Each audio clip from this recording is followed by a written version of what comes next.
have no pockets and no ranks. Nobody knows who's doing what. People coming from the village, like president, like minister, like everybody's same. Why? Because you're going for the same reason. You're going for labbaik Allahumma labbaik. And Allah sees nothing. Allah sees here, only here, and what you're doing. So let's be good Hajj, and let's be good Muslim. Being a good Muslim in Japan would achieve you for the second reason why Allah sent you here to this country. And never think that you cannot do it and you're very small. I'm telling you, believe me. It's just one word, you say it, might change somebody's thoughts, might maybe change somebody's life. I practiced this once. I didn't do it on purpose, but there is a guy here called Sheikh Na'matullah. This guy is about 8 years old. Maybe some of you saw him. He's very white beard and he cannot speak Arabic. He cannot speak Japanese. He cannot speak English. But the guy spent in this country 30 years saying one word. Have it, he cannot even say it in Japanese. But he has it on card like this, like business card. La ilaha illallah Muhammad Rasulullah. And he gives to everybody in the street and he say, that is your ticket to heaven. He say, this is your ticket to happiness. Can you believe how many people join Islam through this guy? I was talking to the Sheikh Abdullah. He's the Imam of Shinjuku Masjid. And we were asking him, how did he join Islam? And we didn't make the sitting between him and Sheikh Na'matullah. We did not prepare it. It just came by chance. And he said, this guy. How come? It's your first time to meet him.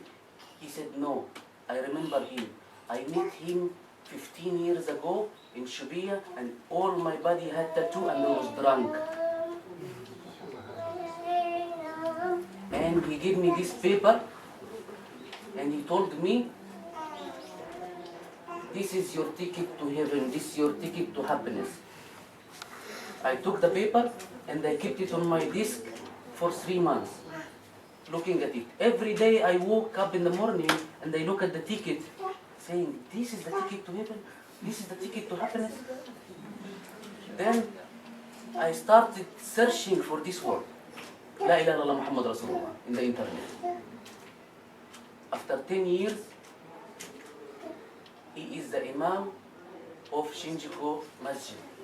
And of course he cannot remove his tattoos, but he removed all his beards. And he is reading Quran better than some Muslims. So one word can change a person's life. Being a Sunday, acting as a Muslim here in Japan or outside Japan. But you have a bigger chance in the Hajj. Because everybody remember the trademark, made in Japan. Now we have a new trademark, Muslim made in Japan. And it has value. It works. Believe me, it works. In 10 years of doing this, first time we carried a flag and everybody looking at us saying, those people coming from Japan. And believe it or not, we were 20 people carrying the flag and other people walk behind us trying to imitate what we're doing because we are coming from Japan. Everything has this word, is a brand. But Allah give you the chance to be a brand Muslim, like channel, like. So please try to use it. Last year, I was saying about 2 years ago, one lady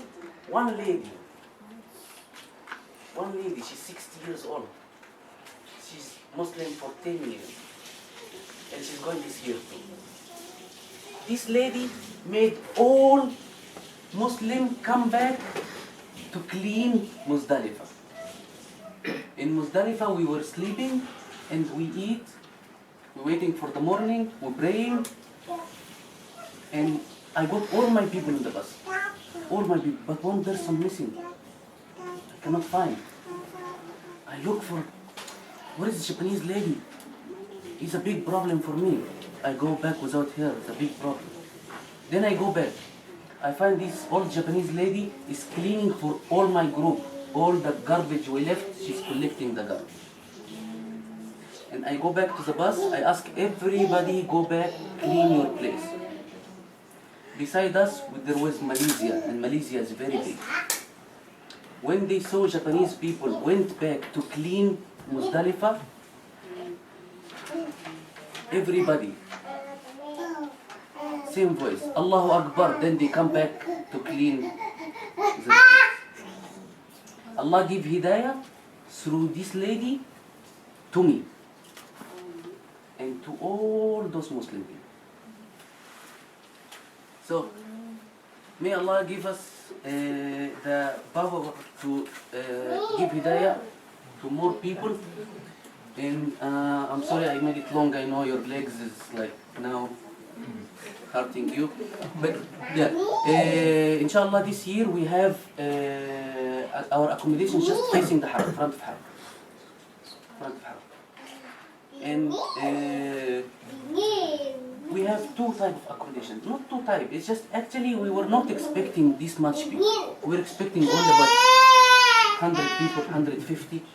Then we took one building for about 150 people. Then when the number increased, we had to take another building. Of course it was more expensive, but we said it for the same price. So we will take some people from those group and we put them in the new building. It's close to each other, just facing the Haram. So the accommodation in Mecca is just facing the Haram, inshallah. Only the place they remove the building, you walk it, then you'll be in the Haram. Accommodation in Medina is about 400 meters from Haram. Inshallah is a walkable distance, 5 minutes. Usually we hear azan, we can catch it before Iqamah. Mina and Arafah usually is fixed by the Saudi government. We request for them to give us the same number, the same maktab, but usually they put us different people every year. Last year we were with Singapore people. The 2 years before, China. And before was Indonesia. And don't think this year is going to be Indonesia too. If you're lucky, it would be Indonesia. But yeah. Anyway, this is the arrangement for Saudi people. So if we become with Chinese, they are Muslim and we're Muslim and we're okay. Buses also arranged by the Saudi government. We pay them, and of course we get the buses. But please try to remember that Hajj is about sabr. 6 million people. 6 million people. If you have like 20 people come to your house and they all want to use the toilet, you will ask them to stay in line and they will take their. So same thing happens sometimes. So please remember that always when you're there, if they make you wait or if you have a chance to wait, you're already there. Why you're rushing? Like last year, we were to move from Mecca to Medina in the morning, but the bus did not come.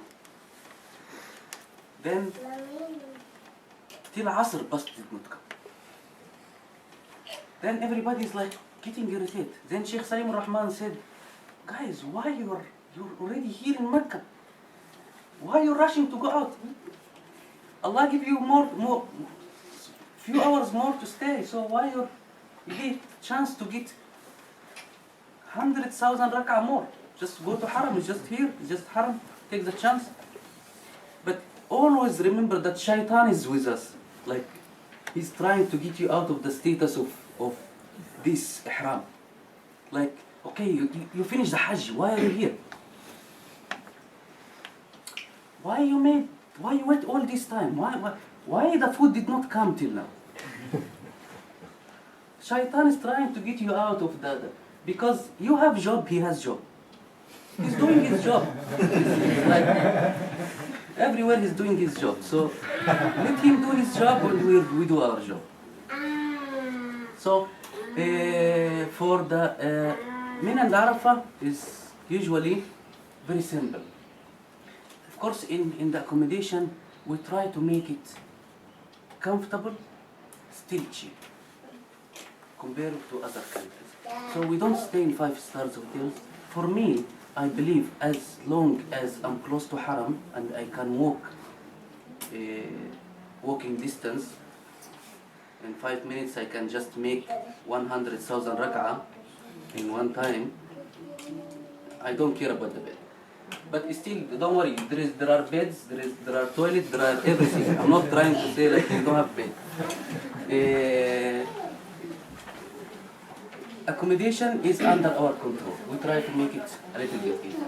But for the tent, is a very simple tent. Simple means like tent and carpet. Very simple.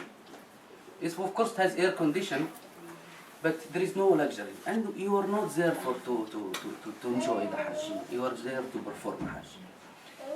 I advise everybody to take sleeping bag with him.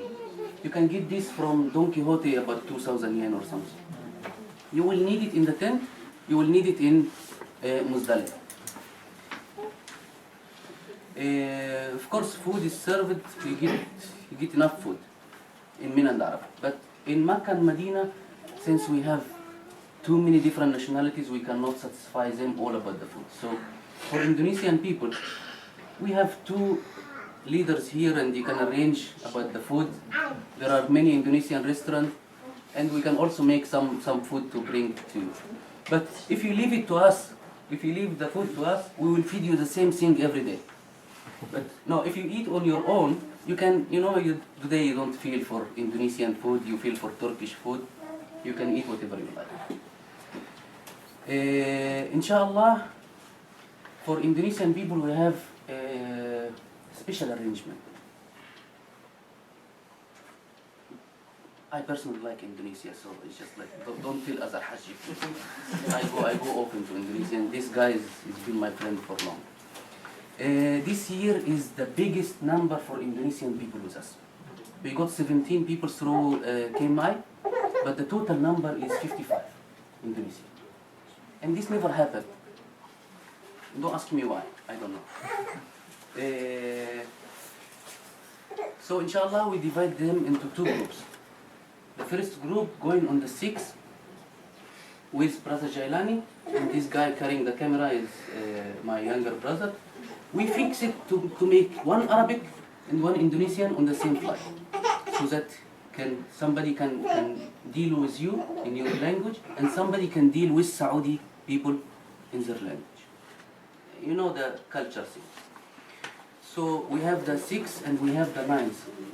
People going to the 9th are the busy people, the quick Hajj. So they go last and they come back early.